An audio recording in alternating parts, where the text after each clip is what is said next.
Welcome back. Now let's talk about matters safety in our homes and in our environment, as well as our community where we live in, and even for people we live around with. And today on The Viewpoint, we are taking a different direction, not matters politics. We want to talk about matters that affect you and I. Now, over the past few months, we've witnessed a lot of cases of young boys, so to speak, shooting themselves or, so to speak, committing suicide. Not in any other way but by use of firearms. Now, one happened that of former legislator Sankok, who allegedly shot himself in May. And the second case was reported on Friday, where a young boy also shot himself somewhere in Ruai along Eastern Bypass. And on Sunday, another one also happened within a span of 2 days in Gigiri. Now, this happened after their parents, who are custodians of the firearms, decided to be negligent on the handling of that weapon. So today, we want to focus more on what is affecting our society, how we can change the situation, and safety, you as a firearm holder, because now 3 young boys killing themselves in a similar manner is one too many. And the right person to help us discuss this is Sammy Onyango, who is a master shooter, safety officer, instructor, and CEO, Triple Tap Academy and firearms dealer with so many years experience in firearms handling and usage. Sammy, welcome to the show. Thank you. Thank you so much. Based on that introduction alone, what really runs through your mind? Because from the stories, whatever happened, the young boys who kill themselves range from a particular age group, between the age of 13 and 20. Does that really worry you? Thank you. Thank you so much, and thank you for having me here, and for more of you allowing us to be able to come and share this with the public. And I would like to first pass my condolences to the families of the late, and to clearly say that it is very unfortunate that this is happening in our society. What is running through my mind, and what should be running through our minds, is clearly what could have been done better. Yes. Because we always say that with one good deed, there's a learning moment, and with another bad deed, there's always another learning moment. This is not something that we would like to wish to say that we want to be learning through such unfortunate incidences. But looking at it wholesomely, I would actually point it out more on what is affecting the society, what is affecting us as a people.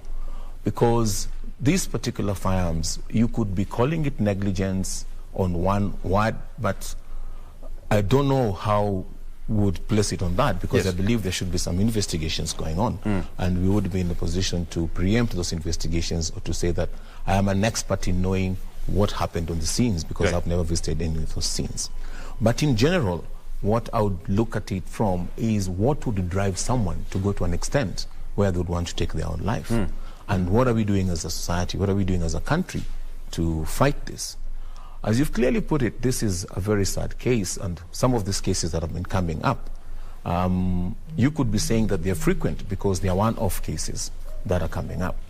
And they are not cases that we should be having. We have got rules and regulations which have been set up on how firearms are supposed to be handled, how they're supposed to be stored, and how we are supposed to operate or be with them. We have several incidences and several cases where we've seen that a case that was supposed to have been a fatal case has been saved by situational awareness, or by the parent, or by a neighbor, or by somebody else being able to recognize certain symptoms before something drastic happens. But the 3 cases that you've mentioned, if I may zero into them, you would find that 1 or 2 cases would actually be brought up by the technology system that we have today. You'd see that the generation gap between us and our parents at a period of time, we had certain ways of instilling discipline or operating things or identifying some faults within us when we were growing up. We had groups and societies that we used to spend with. We had Bible study, we had We had groups that we had to share time with during Saturdays, during Sundays. And at that point, some of these traits could be picked up, and some of these symptoms, which you could say could be leading to such cases, would be picked up. But today, you find that most of the young generation do isolate themselves. Yeah. So you've got several disorders which are operating out here, and they are not being taken keenly. And once that happens, then you find that an unfortunate situation. You find that the parent who has this particular firearm would actually end up being the victim, because it is a situation where you would not have noticed that your son or your daughter is going through this kind of problems. But then when you get home, and you have followed even the procedures which have been laid down on how you're supposed to store your firearm, where you're supposed to store your firearm, how it's supposed to be locked up, and what kind of regulations are supposed to be used. But this is your son. You'd find that he has even known how your password is. They have even clever ways of even finding out how to break the password. Even hacking it.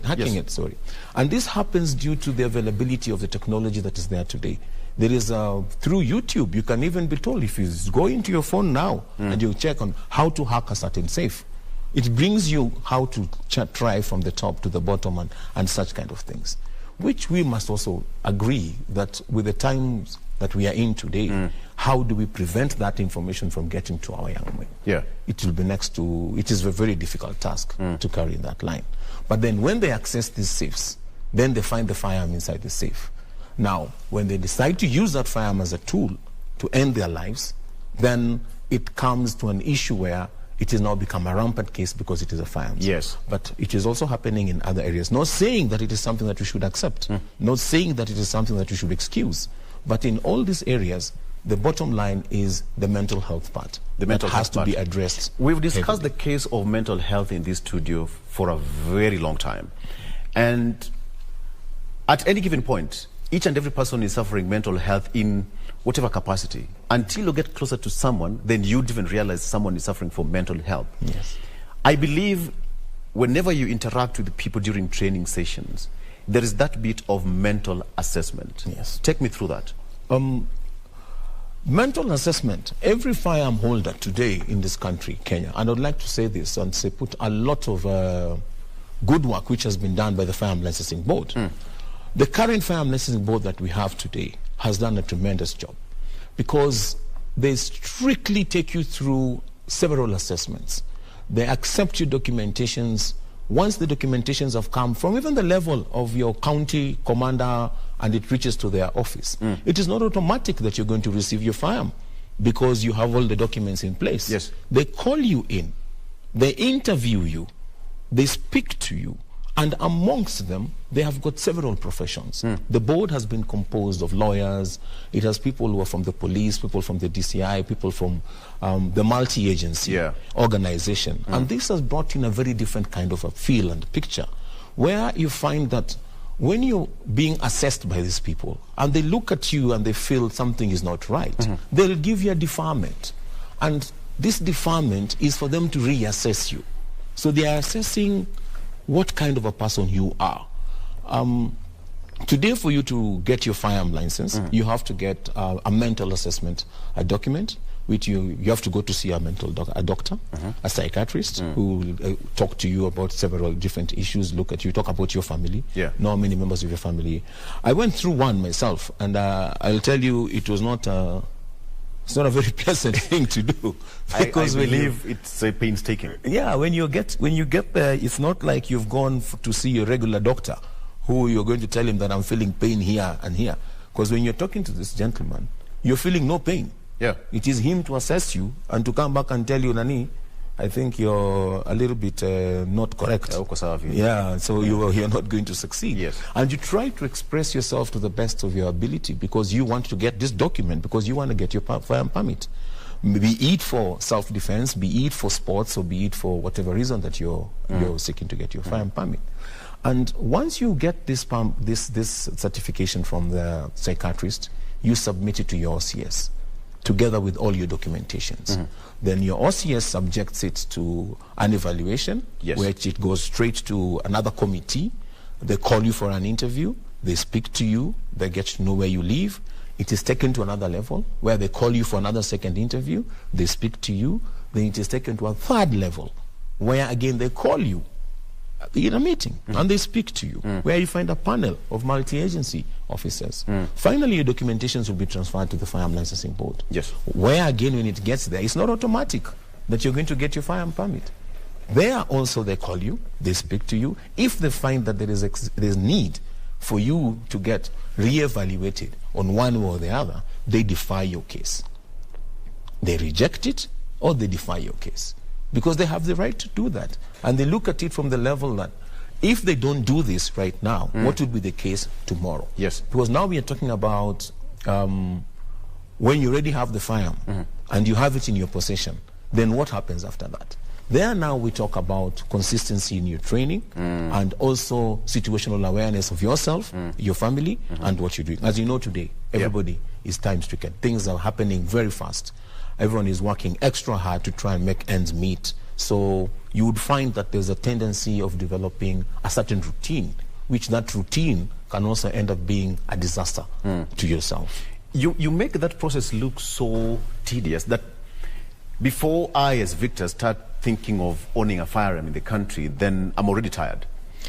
I would say that I think it's a good feeling, because why would you want to own a firearm unless you really need it?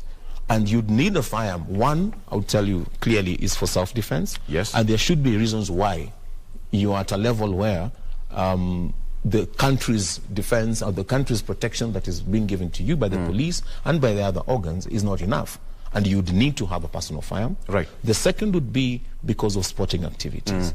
And within the parameters of the sporting activities, we have got frameworks which have been set, which are clearly indicative to points where it is proper to have people having them for sports, because the safety precautions that have been put are well in place. So for you, it should not be a walk in the park just to get it. In foreign countries, you'd find that like 1 week back, I was in the US for a competition and some training. And when we were there, we would walk into a supermarket and find that they've got firearms in the supermarket. So it looks very easy. For display and for sale. For display and for sale. But they're not in the open counters. So you would look at it and you would imagine that this is very easy because they can see the firearms here. They're well displayed. And you would imagine to yourself that I can walk over there and go and say, I want that firearm and be given. And you walk home with it. But their systems have been interconnected. They're integrated to a point where when you submit your driver's license, or you submit your ID, or you submit, for lack of a better word, say your Oduma card, it is able to pick who you are, if you have a criminal record, where you live, where you've been, which school you went to. It puts all these things under one settings. And this person will tell you, give me 10 minutes. Within 10 minutes, he has been given an okay. He can sell for you that firearm.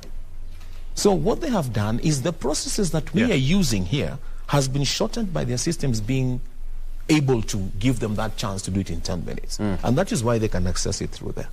For you now to access that in Kenya, you will have to have gone through the Firearm Licensing Board. The Firearm Licensing Board will have to have given you a permit. Once they give you the permit allows you to go to look for a firearms dealer, like myself or others who are in the country. And once you walk into the firearm dealer's shop, his request will be for your documentations, which he has to send back again to the Firearm Licensing Board. To certify that what you've submitted was not made from your own backyard. And they can now tell us that you can go ahead and now issue that gentleman with a firearm. And before I issue the firearm, some of us have gone to an extra level, where we insist that how do you have another 10, 15, 20 minutes? Because I would like to take you through some orientation on what you're supposed to do, the do's and the do nots. And immediately you say you're in a hurry, I would tell you that you need to find some time. Okay. Sami, from May, whatever we've recorded, we've seen, stories. The latest being, which was yesterday in the newspaper, 2 boys killing themselves in the span of 2 days. And you look at the situation, the way they access the firearms are more or less the same. One said that the boy picked the firearm when, the firearm holder, who is a father, placed the gun there on the couch, and he went to the restroom, came back minutes later, the firearm was missing. Another one, almost the same, went to pick the firearm, closed up himself in his room, and they had just one single shot.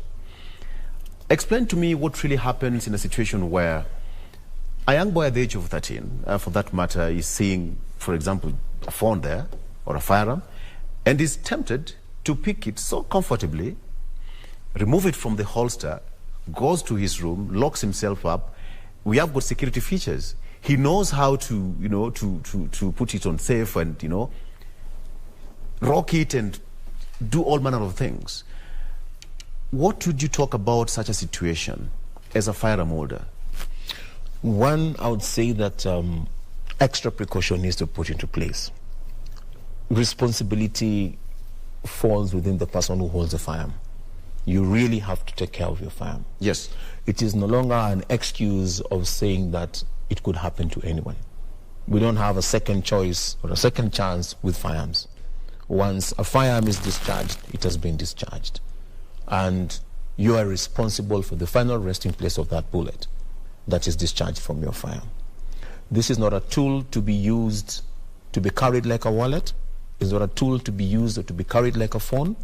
It's not a tool to be used even wallets, just like any other. Their wallets in some hidden places for that matter, because you don't want to lose your ID and your ATMs. Yeah, but you'd see that look at the population of Kenya today on how many people do have these firearms and the number of cases that would come out of such scenarios. Right.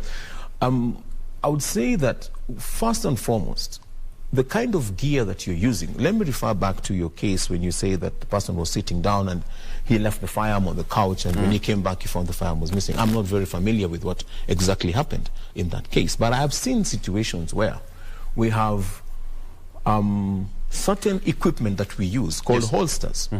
If you don't have a proper holster to carry your firearm, you would be sitting down like say in a competition where you've been told there's a start position where you have to sit down and you stand up and then you start shooting.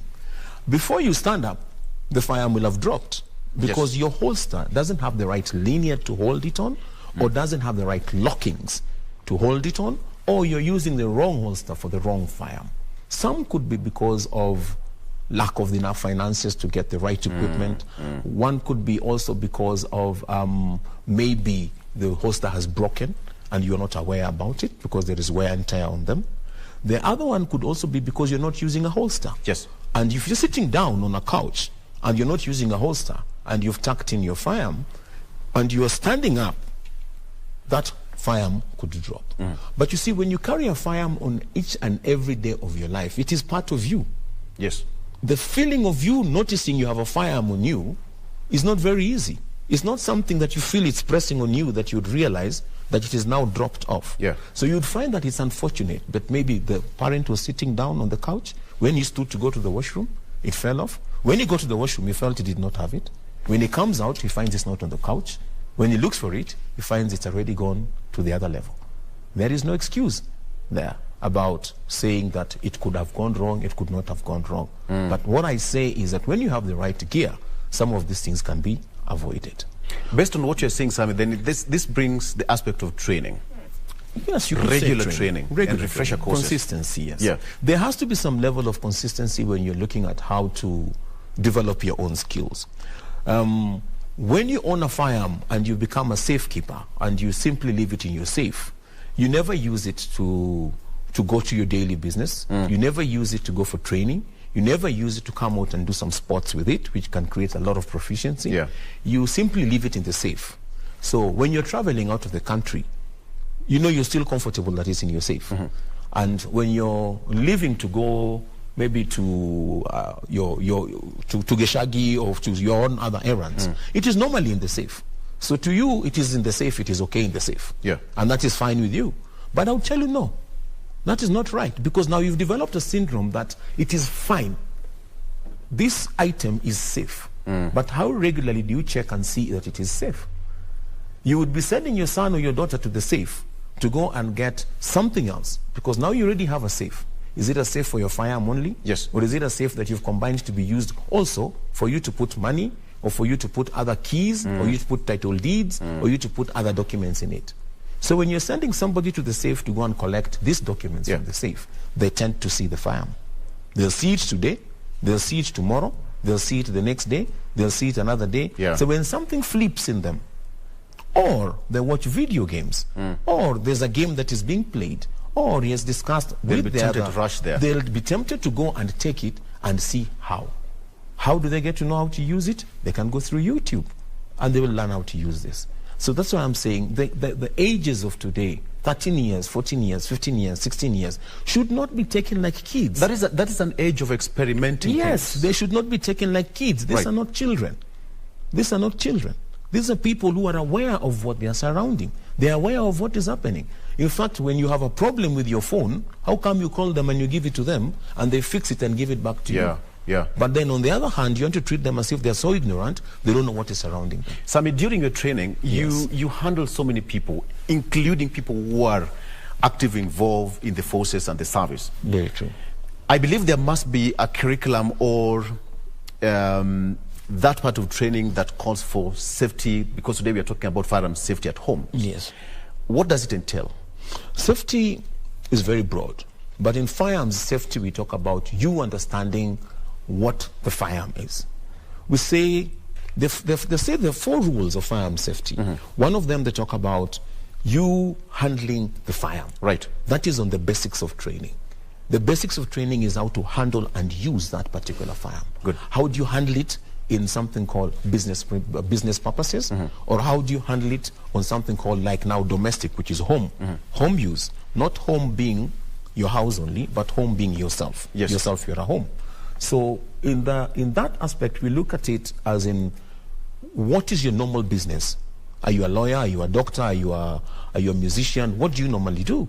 Then now, when we are training you, we make you understand that this firearm is a tool that should not be handled carelessly. It has controls and it has measures. You have to be able to know that it cannot be pointed at anything you don't intend to destroy. Right. It can never be pointed at anything you don't intend to destroy. If you already have a firearm in your house, you're supposed to be able to tell your children. You're supposed to be able to tell your wife. If they know you have a firearm, that this thing should never ever be pointed at anything you don't intend to destroy. Should you tell your kids? If they already know you have a firearm in the house. All right. But and if they don't, can you declare well in advance? I walk in a house and tell them, hey, today, nimepata so and so, I have one. It depends. You know, some people would walk into the house and tell the family that, okay, today I've got a salary increase. Some others will not. Some others will say I bought a property. Others will not say they've bought. So it depends on how you run your house. But if you're keen about what the firearms dangers and security matters are, it is important that you get them be educated to the level of knowing that this is not something to be played around with. Exactly. And it is important for them also to know that when they want to access that particular firearm, it is at another level. We normally at times insist that if you know that the safe that you're using is accessed by your wife, when you're going for your training sessions, it would be important to bring out your wife. Yes. Let your wife come out there. Let her understand. Let her see the dangers of this thing. Let her know that when you pull the trigger, the bullet will go. So we say that keep your finger off the trigger at all times until when you're sure and you're ready that you want to fire. We say that you should treat all firearms as loaded at all times. There's no time we presume a firearm is not loaded. We say that you should understand your target. You should know your target. What is in front of your target and what is beyond your target. And then we teach you about the parts, nomenclature of the firearm. You need to know the parts of that firearm. What is it that makes this firearm fire? What is it that makes it not fire?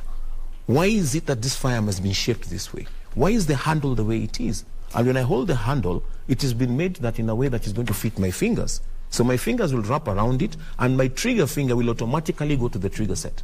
So what will happen? It will fire the gun. So I need to know and understand these things. Then it also tells me on matters to do with the bullet. How will the trajectory of the bullet operate? If I'm in a room like this and I want to disarm my firearm, I've walked in from work. How do I disarm my firearm? Yeah. Do I go and face it towards the kitchen? Do I face it towards the bedroom? Do I face it towards the windows? Because I don't know what is outside there. So I'm not sure of my target and what is beyond it, isn't it? Yes. So do I pull the trigger to confirm that the chamber is empty? They tell me not to put my finger in the trigger at all times until I'm sure of what I'm doing. They tell me to treat all firearms as loaded at all times. They tell me never to point at anything I don't intend to destroy. So we train you that you find at the edge of the wall and the floor and you point your firearm in that direction so the bullet can ricochet and lose its power and not harm anyone in case there is an accidental discharge which would save you from it being not a negligent discharge if you have been able to check on the firearm to see how clear it is. So we do insist a lot on matters safety to the gun holders. When you go home, your bed, your mattress is a direction you can face the firearm. The floor and the wall is a direction you can face the firearm. When you're at your parking lot and you're in a secured compound area, with the wall and where there is a hill of soil is where you can face it when you want to unload it. But don't store your firearm in the safe when it is loaded.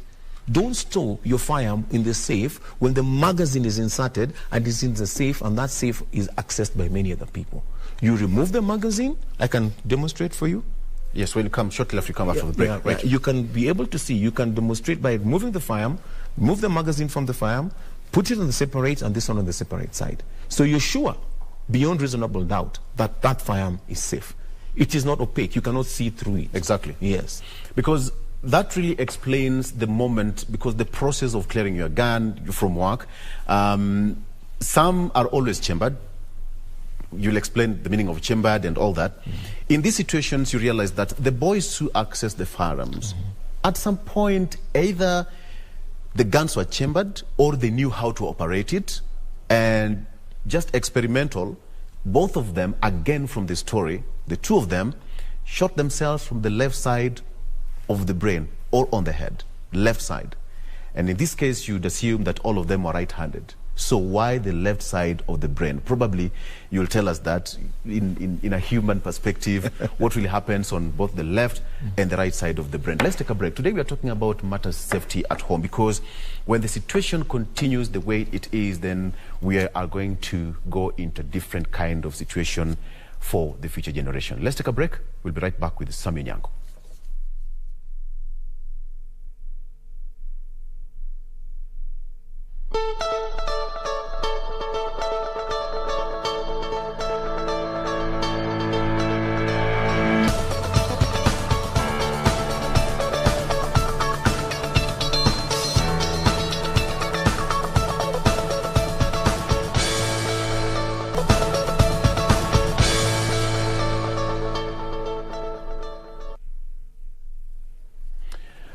Welcome back. There's a lot of reaction on social media that this discussion is eliciting from different people. I'll be going through your comments briefly as we continue with this bulletin. With this program, I'm joined by Samuel Nyango, who is a master shooter, safety officer, instructor, and CEO of Triple Tap Academy, as well as a firearm dealer. So, Sam, we were talking about the issue of safety at home. You're a firearm holder. You've been given that permit now to handle the firearm. So who inspects the safe? Before now you are given the go ahead, take it, go home. Okay. When you talk about the safe, this is now part of the process of you getting the firearm. Before you receive even your permit, or you're given your certificate to go and purchase this particular firearm, there is a form that has to be filled by your OCS. The OCS is the custodian of the firearms within his area. His area means the area of his jurisdiction. Yes. So you have to take this form to the OCS. Your OCS will come to your house. He has been trained to know what kind of a safe is accepted and is acceptable, and how it's supposed to be installed in the house. It's not supposed to be a safe that can be movable, meaning it has to be tightened onto the wall using roll bolts and everything else to make sure that that safe does not move. You can't come and steal the safe, just pull it easily and go away with it. It has to be a proper safe which is fireproof. It has to be a proper safe which cannot be easily accessed by anybody who's not permitted to access it. It either has codes, it either has lockable edges on both sides. There are many other things that they look at as OCSs. The OCS, once he comes and looks at this safe, inspects it and approves that it is okay, then he signs the form, keeps a copy of it, and the other copy is taken back to the Firearm Licensing Board, which they file and now give you permission to proceed and procure. That is the safe that your firearm is supposed to be in. It's not meant to be in your drawer when you're not attending to it. It's not meant to be in your vehicle when it is unattended. Right. It is not meant to be in your glove box when it is unattended. It is not meant to be in your office drawer if it is unattended. If I remove my firearm and I place it in my office drawer, I must be there with it. If I wake up from that office and I'm going to the next office, I will pick up my firearm and holster it.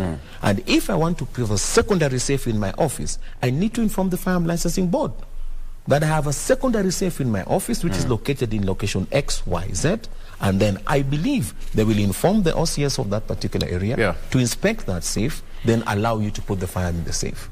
The firearm is not supposed to... Then you have a small safe. When you get a secondary firearm, say you get a shotgun for purposes of extra self-defense, and you have to, or for sports, and you request for the same from the Firearm Licensing Board, they will secondarily ask you to get a secondary safe for the shotgun. You can get a long safe which fits a shotgun and a firearm and a pistol. But you cannot have a safe, a small safe for a pistol, then you take your shotgun along a rifle, then you go and place it somewhere, say under the bed. Oh, that is not allowed. I'll talk about the punitive measures that would be taken against such people who mishandle their firearms. Like in this situation, we have that businessman, a police officer, and so many other cases. So what are the punitive measures? But before then, there is a box here. Yes. What is this? So this is a pistol case. A pistol case is a traveling case that we normally use. Yes. This is not a safe. This is a pistol case. Yes. A pistol case has been built in a manner that you can be able to lock up your pistol in it. So this is a dummy firearm. It's plastic. This is plastic, is a dummy firearm. We normally use this for training. Yes. So that we can be able to illustrate exactly what we need to do. So this, once I have this and I'm storing it away, I'll store them differently. I'll put my firearm separate, I'll put my magazine separate. Right. If my magazine is to have the bullets inside, and these are also dummy bullets, that we equally use this for training. Right. If I'm to put my bullets inside this particular firearm, in this particular magazine, it will be inside. It will be sitting inside like that. Exactly. And I will leave it on the side. If I have loose ammunition, they should be in a box and not left hanging inside there. Exactly. Because it could find a way of penetrating into the firearm. And one way or the other, it could find its own way to the chamber without me knowing, and something drastic could happen. That brings the case of always treat your firearm as if all firearms are all loaded at all times. All right. Yes. So this is a traveling case, which I need to store my firearm that way. Then it has edges where I have to padlock it. I cannot just lock it like that, then I leave it like this. I have to put the straps in it, padlock it, and make sure that all edges of this particular case is locked. Right. And I keep the keys to myself, combination to myself, until I get to the destination where I'm going. Then I will unsafe my firearm again, move it up, and be able to holster it, facing a safe direction, removing the firearm, removing the pieces, putting them back again, and then I'll be able to holster my firearm. Right. But I will not carry this thing in a paper bag or in a loose cloth and then go and throw it in my glove compartment, move from point A to point B, only to go and open the glove compartment to take my car to a car wash and just start hearing a case. When this happens, the law is very clear. Your responsibilities, it is there in Cap 114 of the Firearm Act, on what measures are taken to anybody who mishandles their firearm. Mishandling of the firearm, you yourself, even if you didn't go and cause a problem, if it is found, measures are taken. Not only you being withdrawn from not having the firearm, not only it being taken away from you, but you're charged in court. And you have to go through the process. And that brings me to the question of punitive measures, because I believe there must be a situation where even by a sheer exposing your firearm with no zero intent to use it or any other thing, but just by exposing it, it's an offense on its own. You could say so, but you see now at what part of exposing this particular firearm were you exposing it? Yes. It could be your dress code. It could be how you're dressing and you're moving from one way or the other, and the clothes do come up. But we talk about concealed carry. Exactly. Concealed carry of a firearm is what is within our laws. We're not allowed to open carry your firearm as civilians and walk about everywhere else with it. You're a police officer. Yeah, we're not about that. So what I know is that there are measures which are taken immediately when you do that. There are measures which are taken. Can someone use this as a safe? This is not a safe. This is a firearm carry package. I think it's good to clarify. Yes, this is not a safe. A safe is installed in your house. It is drilled in the wall. It is immovable, and it is inspected by your area OCS, who must confirm that it meets the standard required by the Kenyan government. How do we keep our young generation safe? Because what has happened in the families is all of them are boys. We've never seen a situation, or girls or young girls accessing the firearms. All of these are boys, either as a point of aggression. They felt that they didn't feel so comfortable with whatever their parents were telling them, so as a way of proving a point, they pick a gun and killing themselves. What would you tell parents who are firearm holders, or even police officers who are allowed by law to handle firearms, so that we keep our generation safe? This is safety at home. This is all about mental health. We need to look at it from the kind of different disorders that you get with mental health. Yes. The bipolar system the bipolar part that we have about it is something that you need to notice the symptoms of it. If you just take bipolar by itself, look at the symptoms of it. Look at the ups and downs, the mood swings, the mood changes of these children and of this our kids, of the younger generation. Me not calling them children, I'm sorry about that. Yeah. The younger generation. If you do look at that and you notice that, then you need to work closely with these people. You need to understand their age and what they're currently going through. Creating awareness about the firearm to the younger generation, of the children of your family members is important, especially when you know that 100% there could be chances of them accessing this safe. Yes. But let us keep to the rules and regulations which have been set up by the government. Let us keep to the rules and regulations which have been set up by the Firearms Act. Let us ensure that we keep frequent trainings. You need to be able to go out there and not just say that I have a firearm, but come out to the range.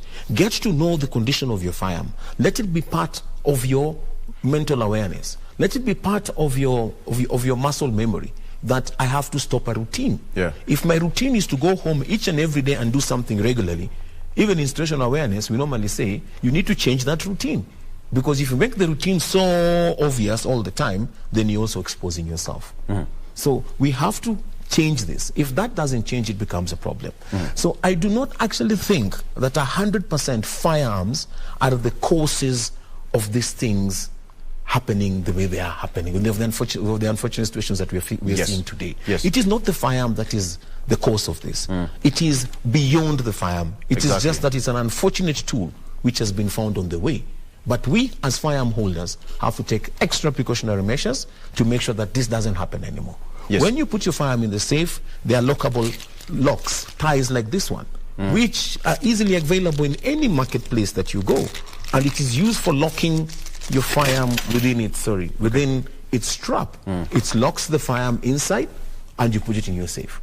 When you're traveling to go out of the country, walk to your OCS's office, tell him I'm traveling, and he will store the firearm for you. Don't leave it in an unattended safe. Yeah. When you know that you're not going to be around for some time, come to your firearms dealer. Tell him that I want to store my firearm. I'll be away for a month or for a week or for a day. If you're going for a business trip and you're in Nairobi, rush to a firearms place. Tell them that, can you store for me my firearm for 6 hours or for 4 hours? Or to the OCS, and they will do it for you. Don't leave it inside. You can go to an armory and store it. Do not leave it in an unattended vehicle. Right. So some of these things can be avoided if we do now take that extra measure and step as people. Sami, you've interacted with people who are even actively involved in the forces. Yes. And, the elite squad, people who are enthusiastic about usage of gun, either for sports, self-defense, or otherwise. What would you tell them? Because a couple of them are watching, and you meet them quite often for training. But the good book says that remind them, even if they know. So what would you tell them? Because a young kid would not know the ultimate effect or damage of that. For them, probably it's just but a movie, because movies, they use the blanks and what have you, and the effects, until they realize that, oh, I'm long gone. Most people think that firearms are cool things. I can just float it. Yeah, these are not cool things. Firearms are good servants, but very bad masters. Good servant, but very bad masters, if not taken care of. They are weapons which are meant to be for defense use, and they're not toys. They should not be played around with. For the licensed firearm holders, it is very, very important that we follow procedure, and we make sure that we change our habits. We do not make it a daily routine what you normally do. Let's take extra care of these firearms, because they're within our families, they're within our society, and we've been entrusted to keep them safe so that the people who we are around can also be safe. Do you think toys, the gun toys, should be banned from supermarkets, all over? I don't think there are toy guns in Kenya. No, you can go to the one that sprinkle water with some battery, making some funny sounds. Yeah, if you look if you look at them, you'd not even call them toys, because even the shape they have is for not even the shape of a firearm. Yes. Toys were banned from Kenya. Some toy guns were banned in Kenya some time back, and I believe that is still the position. I don't think that has been lifted so far. Yeah. Toy guns are not allowed. What we have as instructors are dummy firearms for training, and these ones we also do keep them only within us. Yes. They're not things that you'd find that I've lent it to somebody or I've told somebody you can have this for a day to joke with. And if you see the color, we normally call them red gun, blue gun. We don't have them in black or in a color that would simulate a firearm. Okay. So that's not the case. The other one is on the issue of the police that we are seeing today. We have a very good number of police who have also joined shooting sports, and they are exemplary, performing well. And this is happening because what kind of other free time exercises can they have? What is the social thing that they can do with the equipment that they have, which is their official tools of duty? So when they come for shooting sports, they mingle with each other, they tend to speak to us, and when someone has personal problems, they'll inbox you, they talk to you, they tell you this is my issue, that is my issue, and you find that they have now developed a standard where they can draw back in as a group of people, talk, and it helps them when it comes to stress levels of work. When it comes to another stress matter that somebody has as a personal matter, he can be able to come and speak to us. So the police have also come heavily, the police, the army, and the other forces, they've come heavily into shooting sports, which is working very positive now towards this. And I would encourage that to happen a lot. I would encourage their leaders to support them a lot. We've seen a lot of support that came in from the former IG, Mtiambai, that came in from the former director, DCI, from the current ones who are still in office, and I also believe that the ones who are going to come on board will be able to support them. And when that keeps on happening, then we'll keep on seeing a lot of these things are happening. In our associations, like in the National Gun Owners Association, I would tell you that members of that association, I am a platinum member of that association, the members of this association, how many of them have been found to have misused their firearms or gone to use it for cowboy situations? Zero. Because we have strict discipline matters that we make sure that we do a follow-up on it. The current committee that is there is doing a good job to make sure that happens. The next committee that will come on board will also do a good job, because they are being forced by their membership to make sure the standards are high. So I would ask, please, anyone who owns a firearm, join these associations. When you're in Mombasa, go to Bamburi Rifle Club. You'll find there's a shooting range there. There's a very strong association there, a group who own that club, and they've made it part of their business to make sure that the community amongst Mombasa, as far as Malindi and everywhere else, are well taken care of.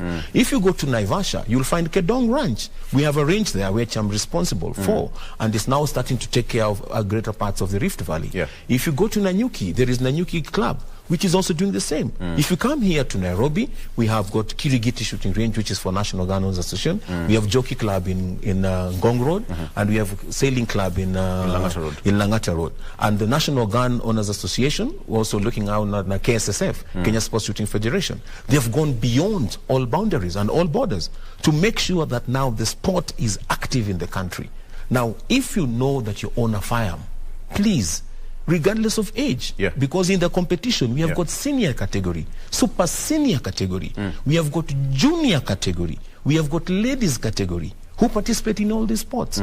Bring them on board, and people will be able to be taken care of in those particular clubs. Sami, I'll talk about the sports aspect briefly, but then when you hear that, young boys are accessing this one, I would assume that this should be the last bit of it? You're a trainer, and much of your training is handling, storage, usage, etc., etc. At the end of the day, do you really feel that at some point you feel like you failed? Because as a trainer, this is something you talk to the members during training over and over again. Do you think that such situations, because I believe that some of these members, some of the people who handle these guns, perhaps have passed through your hand or any other organization's hand. Do you really think that as an organization somehow you failed? Just like a teacher would say that I'm seeing my student roaming in the streets.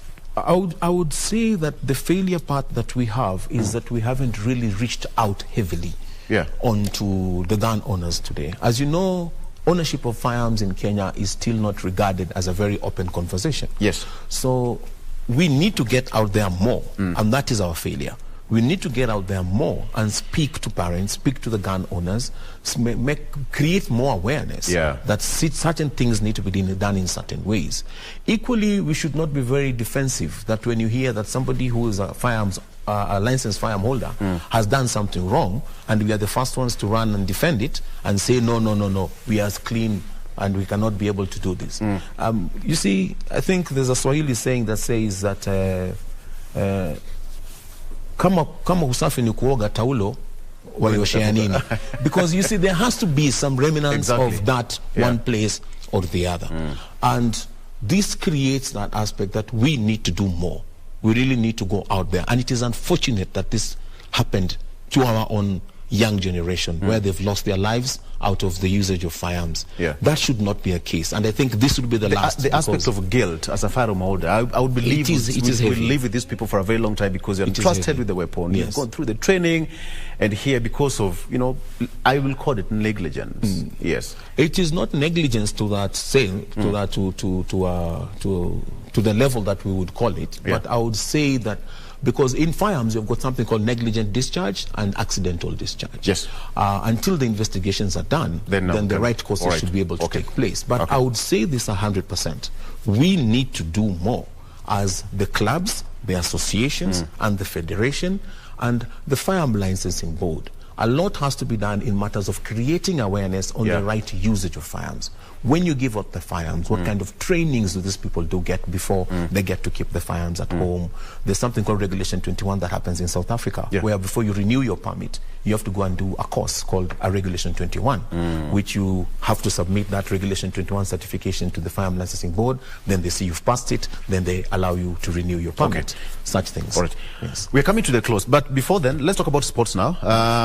Kenya is doing pretty well, in the sports. And tell me something about it. 2 weeks ago, you're in the US. Yes. Where are we as a nation? we are doing very, very well.